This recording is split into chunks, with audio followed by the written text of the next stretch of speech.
Hello and welcome to my channel. My name is Adrian. Oh, my channel name. My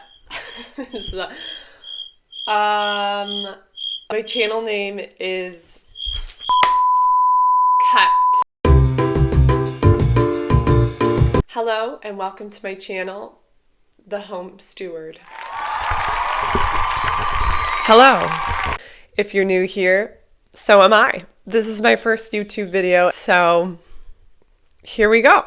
I'll go into detail on another video down the line just on how I got started into minimalism, decluttering, and homemaking, just to give you a little more insight on who I am and why I'm starting this channel. But today I want to talk about 7 things to quit to instantly calm your space. And these are all things you can do today. They're super easy. I feel like a lot of the time we're looking or searching or waiting for things to change, or kind of waiting for our dream home or a dream scenario when we're not even stewarding what we have. These are 7 things that I quit that instantly calmed our space. Let's get started. Number 1, putting stuff on top of the fridge. Don't do it. Don't do it. Don't let your spouse do it. Don't let your children do it. If you have a bunch of stuff on top of the fridge, when you enter or anyone enters, it's a bit of an eyesore.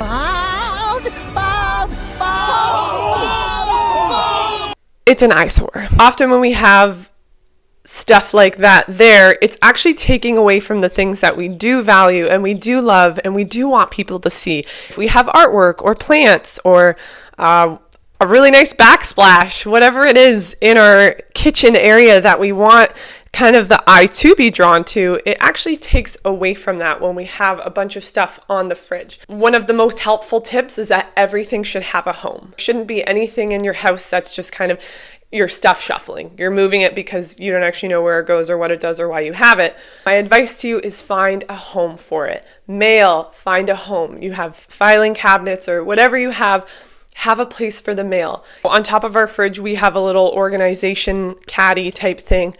It's super minimal. It's just one little bamboo wood type thing, so it's pretty as well. And that's the only space we have for our keys and whatever else it is, because I don't like keeping things on my counters, which brings me to my next point. Number 2, to quit storing everything on your counter. I know this is hard for so many people, but hear me out. It will change your life. Just try it out.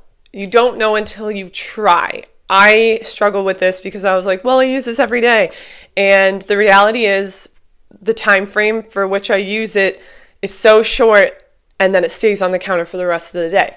If it's a big item like a blender or a toaster, it's taking up a lot of space. And I was helping a friend declutter actually a few weeks ago, and we cleared as much space off of her counter as possible. And she texted me and she said, Adrian, this is the first day since I can't remember when that I was cooking in the kitchen with the boys or they were baking together. And she said, because I actually had the counter space to do it. We don't create or we don't bake because there's no space for it. And so mentally, when I see a cluttered kitchen already, I'm like, there's no way I'm making even more of a mess. I'm just going to skip it entirely. And so when we have a clean slate to work with, it inspires creativity and baking and cooking, and also just mental clarity of not having stuff everywhere.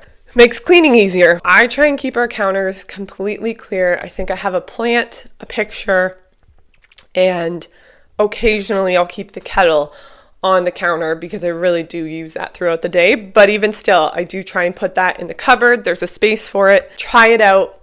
You won't regret it. Number 3 is stop leaving shoes in the entryway. Oh, my leg!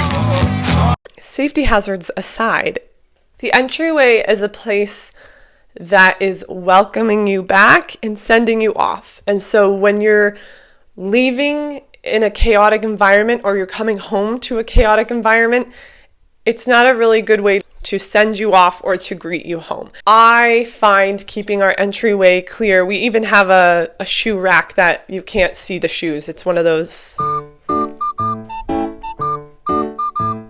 I don't know the name of it, but you can get it at IKEA. It's really nice because shoes are also another eyesore. And it just keeps them all hidden away. 10 out of 10 would recommend. IKEA is not sponsoring this video. No one is sponsoring this video. If you don't have one of those racks, just any kind of shoe rack or any bin, just a place where you can store your shoes, where you're not tripping over them and shuffling them out of the way, opening the door and they're getting jammed on the shoe. That's another way to really easily create calm in your environment for when you're coming home and when you're leaving.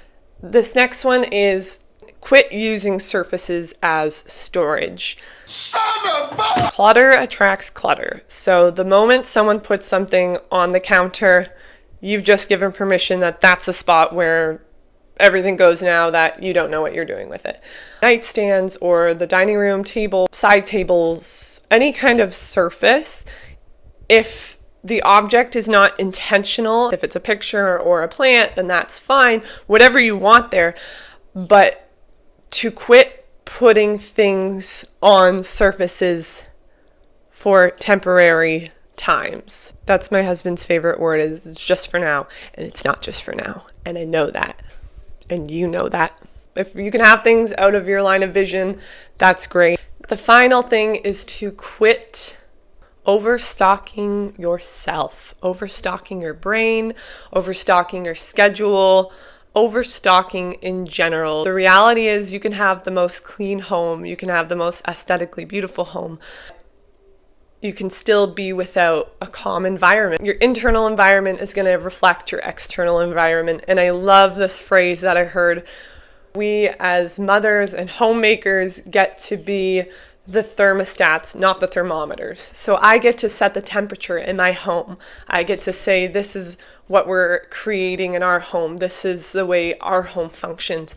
And if that's a calm environment, then I'm inviting everyone who enters our home into that. When my husband comes home, I want to have a calm environment. As much as I know he appreciates a clean house and things tidy, like who doesn't? It's more important to him that he comes home and I'm in a place of peace and rest, and that to him is a calm environment. And if it's clean, wonderful. If the kids have been feral, we'll clean together. That to me is the most important, and I'm preaching to myself because this is something I struggle with daily, but it's my faith. It's putting that first because my peace comes from God. If I'm trying to seek it in the world or my circumstances, it's always going to fall short. Being able to put that first in my life, and then it trickles down into my relationships and into my home. I hope these tips were helpful for you. If you like this video, give it a thumbs up, subscribe. I'm really looking forward to just growing this channel and building a community in which we are creating our dream home from inside out.